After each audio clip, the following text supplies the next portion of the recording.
Good morning. അപ്പോൾ ഇന്നും നമ്മുടെ ഒരു ബ്രേക്ക്ഫാസ്റ്റ് റെസിപ്പിയാണ്.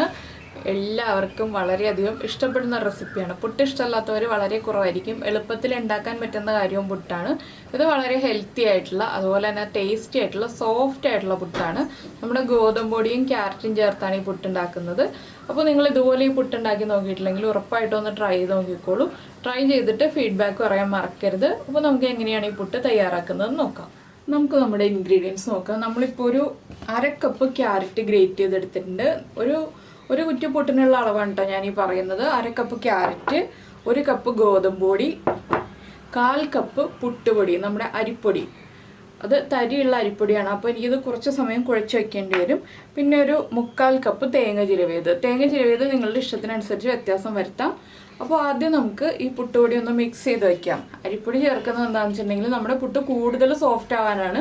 ഇപ്പോൾ ഡയബറ്റിക് പേഷ്യൻസ് ആണെന്നുണ്ടെങ്കിൽ ഗോതമ്പൊടി മാത്രം മതി കേട്ടോ. അരിപ്പൊടി ചേർക്കണമെന്ന് ഒരു നിർബന്ധമില്ല. അരിപ്പൊടി ഇല്ലാതെ ചെയ്യാവുന്നതാണ്. ഞാനിപ്പോൾ കുറച്ച് അരിപ്പൊടിയും കൂടി ചേർത്ത് ചെയ്യുന്നു എന്നുള്ളൂ. അത് നിങ്ങളുടെ ചോയ്സ് അനുസരിച്ച് വ്യത്യാസം വരുത്താം. ആദ്യം നമുക്കൊരു വലിയ പാത്രം എടുക്കാം. വലിയ പാത്രത്തിലേക്ക് എല്ലാം മിക്സ് ചെയ്യാനായിട്ട് ഇട്ട് കൊടുക്കാം. ആദ്യം നമ്മൾ ഗോതമ്പൊടി ഇട്ട് കൊടുക്കുകയാണ്. ഇതിൻ്റെ കൂടെ തന്നെ അരിപ്പൊടി ഇട്ട് കൊടുക്കുകയാണ്. നിങ്ങളുടെ കയ്യിലുള്ള അരിപ്പൊടി കൂടുതൽ സമയം സോക്ക് ചെയ്ത് വെക്കേണ്ടാത്തതാണെന്നുണ്ടെങ്കിൽ കുഴപ്പമില്ല കേട്ടോ. വേഗം തന്നെ നമുക്ക് പുട്ടുണ്ടാക്കാം. ഇതൊരു 20 മിനിറ്റ് സോക്ക് ചെയ്ത് വെച്ചാൽ കറക്റ്റ് ആവുള്ളൂ. ഇതിലേക്ക് ഇനി നമുക്ക് ആവശ്യത്തിന് ഉപ്പ് ചേർക്കാം. നമ്മുടെ പുട്ടിന് ആവശ്യമായിട്ടുള്ള ഉപ്പ് ചേർത്ത് കൊടുക്കുക. പിന്നെ സാധാരണ നമ്മൾ പുട്ടിന് കുഴയ്ക്കുന്ന പോലെ തന്നെ ഒന്ന് ഉപ്പ് മിക്സ് ചെയ്തതിന് ശേഷം വെള്ളം ഒഴിച്ചിട്ട് കുഴച്ചെടുക്കുക. ഒരുപാട് വെള്ളം ചേർക്കരുത്. എന്താണെന്ന് വെച്ചാൽ നമ്മുടെ ക്യാരറ്റിൻ്റെ നനവും കൂടി വരുന്നതുകൊണ്ട് കുറച്ച് വെള്ളം ചേർത്തിട്ട് നനച്ചെടുക്കുക കേട്ടോ.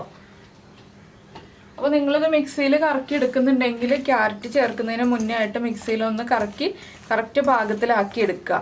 ഞാനിപ്പോൾ ലാസ്റ്റേ ക്യാരറ്റ് ആഡ് ചെയ്യുന്നുള്ളൂ. കുറച്ചായിട്ട് നമുക്ക് വെള്ളം തളിച്ച് പൊടി കുഴച്ചെടുക്കാം. ഇതെല്ലാം സാധാരണ പുട്ടിൽ ചെയ്യുന്ന പ്രോസസ്സ് തന്നെയാണ്. നമ്മൾ ബാക്കിയുള്ള കാര്യങ്ങളാണ് ഇനി സാധാരണ പുട്ടിൽ ചെയ്യാത്ത കാര്യങ്ങൾ ചെയ്യുന്നത്. നമുക്ക് നന്നായിട്ട് ഈ പുട്ടുപൊടി ഒന്ന് നനച്ചെടുക്കാം.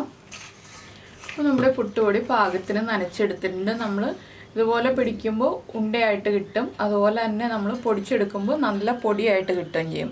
ഇതാണ് നമ്മുടെ പുട്ടിൻ്റെ പാകം. അപ്പോൾ ഇനി നമുക്കിത് ഒരു 20 മിനിറ്റ് റെസ്റ്റ് ചെയ്യാൻ വയ്ക്കാം. ഇതുപോലെ ഒരുമിച്ചാക്കിയിട്ട് 20 മിനിറ്റ് കഴിഞ്ഞിട്ട് നമുക്കിനി ബാക്കിയുള്ള കാര്യങ്ങൾ ആഡ് ചെയ്ത് പുട്ട് ഉണ്ടാക്കിയെടുക്കാം. അപ്പോൾ നിങ്ങളുടെ കയ്യിലുള്ള അരിപ്പൊടി വേഗം തന്നെ പുട്ടുണ്ടാക്കാൻ പറ്റുന്നതാണ്. വെള്ളം കൂടുതൽ അബ്സോർബ് ചെയ്യുന്ന അല്ലാന്നുണ്ടെങ്കിൽ ഉടനെ തന്നെ ബാക്കിയുള്ള പ്രോസസ്സ് ചെയ്യാം കേട്ടോ. ഞാനിപ്പോൾ 20 മിനിറ്റ് അടച്ചു വയ്ക്കാൻ പോവാണ്.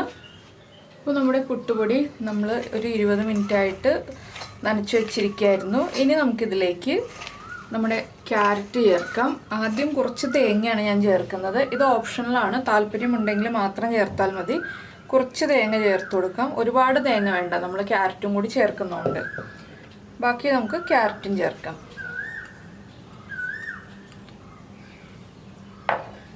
ഇനി ഇത് രണ്ടും ചേർത്ത് നന്നായിട്ടൊന്ന് മിക്സ് ചെയ്തെടുക്കുക.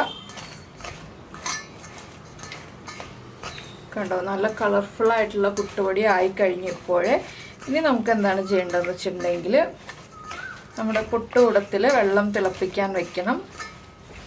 അപ്പോൾ ക്യാരറ്റിൻ്റെ അളവ് നിങ്ങൾക്ക് ഇഷ്ടമുള്ള പോലെ തീരുമാനിക്കാം കേട്ടോ. ഞാനിപ്പോൾ 1/2 കപ്പ് എടുത്തു എന്ന് മാത്രമേ ഉള്ളൂ ഇത്രയും പൊടിക്ക്. അതൊക്കെ നമ്മുടെ ഇഷ്ടത്തിനനുസരിച്ച് വ്യത്യാസം വരുത്താം. ഇനി നമുക്ക് പുട്ട് ഫില്ല് ചെയ്ത് തുടങ്ങാം. ആദ്യം സാധാരണ നമ്മൾ ചെയ്യുന്ന പോലെ തന്നെ കുറച്ച് തേങ്ങ ഇട്ട് കൊടുക്കുക.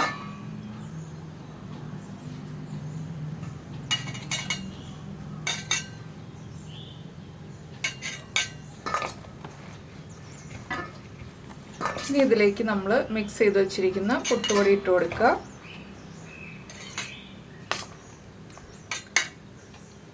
ഇതിൻ്റെ മുകളിലേക്ക് വീണ്ടും തേങ്ങ ഇട്ട് കൊടുക്കുക.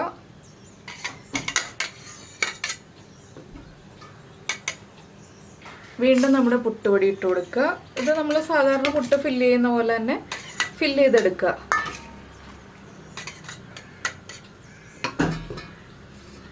പുട്ട് ഫില്ല് ചെയ്യുന്നതിൽ പ്രത്യേകിച്ചൊന്നും പറയാനില്ല. എല്ലാവർക്കും അറിയാവുന്ന കാര്യങ്ങളാണ്. ഞാൻ പുതിയതായിട്ട് ആരെങ്കിലും വീഡിയോ കാണുന്നുണ്ടെങ്കിലോ എന്ന് ഉദ്ദേശിച്ച് മാത്രമാണ് ഇങ്ങനെ പറഞ്ഞുകൊണ്ടിരുന്നത്. അപ്പോൾ നമ്മൾ ലാസ്റ്റ് ലെയറായി ഇട്ട് കൊടുത്തുകൊണ്ടിരിക്കുന്നു.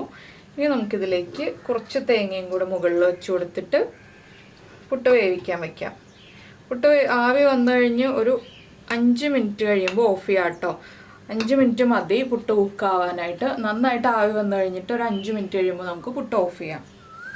അപ്പോൾ നമ്മുടെ പുട്ട് ഇപ്പോൾ നന്നായിട്ട് ആവി വന്നിട്ടുണ്ട്. ഇനി ഞാൻ ഫ്ലെയിം കുറച്ചിട്ട് ഒരു 5 മിനിറ്റ് വെച്ചിട്ട് പുട്ട് കുത്തിയെടുക്കുള്ളൂ. ഏത് പുട്ടാണെങ്കിലും നന്നായിട്ട് ആവി വന്നു കഴിയുമ്പോൾ ഫ്ലെയിം കുറച്ച് വെച്ചിട്ട് ഒരു 5 മിനിറ്റ് വയ്ക്കുക. അതിന് ശേഷം പുട്ട് കുത്തിയെടുക്കുക. പിന്നെ ഈ ഒരു പുട്ട് നനയ്ക്കുമ്പോൾ നമ്മുടെ നേരത്തെ തേങ്ങ വെള്ളം ചേർത്തിട്ട് പുട്ട് പൊടി നനച്ചില്ലേ, അതുപോലെ നനച്ചെടുക്കുക കേട്ടോ, തേങ്ങ വെള്ളം ചേർത്തിട്ട്. ഞാനിപ്പോൾ അത് ചെയ്ത് കാണിച്ചില്ല എന്നേ ഉള്ളൂ, പറഞ്ഞു തന്നത് അതുകൊണ്ടാണ്. അപ്പോൾ നിങ്ങൾക്ക് അതുപോലെ ചെയ്താൽ നല്ല ടേസ്റ്റ് തന്നെയാണ് പുട്ടിനുണ്ടാവുക. നല്ല സോഫ്റ്റ് ആയിട്ടുള്ള പുട്ട് തന്നെ ആയി കിട്ടും. അപ്പോൾ ഇനി നമ്മുടെ പുട്ട് കുക്കായി കഴിയട്ടെ.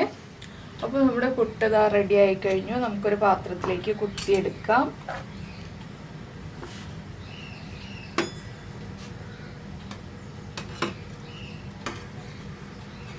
നല്ല ഭംഗിയായിട്ടുള്ള പുട്ട് റെഡി ആയി കഴിഞ്ഞു. അപ്പോൾ ഭംഗിയായിട്ടുള്ള പുട്ടെന്ന് മാത്രമല്ല നല്ല ഹെൽത്തി ആയിട്ടുള്ള പുട്ടാണ്. അപ്പോൾ നിങ്ങളെല്ലാവരും ഉറപ്പായിട്ടും ഇതുപോലെ പുട്ടുണ്ടാക്കി നോക്കിയിട്ടില്ലെങ്കിൽ ട്രൈ ചെയ്ത് നോക്കിക്കോളൂ. നന്നായിട്ട് ഇഷ്ടപ്പെടും.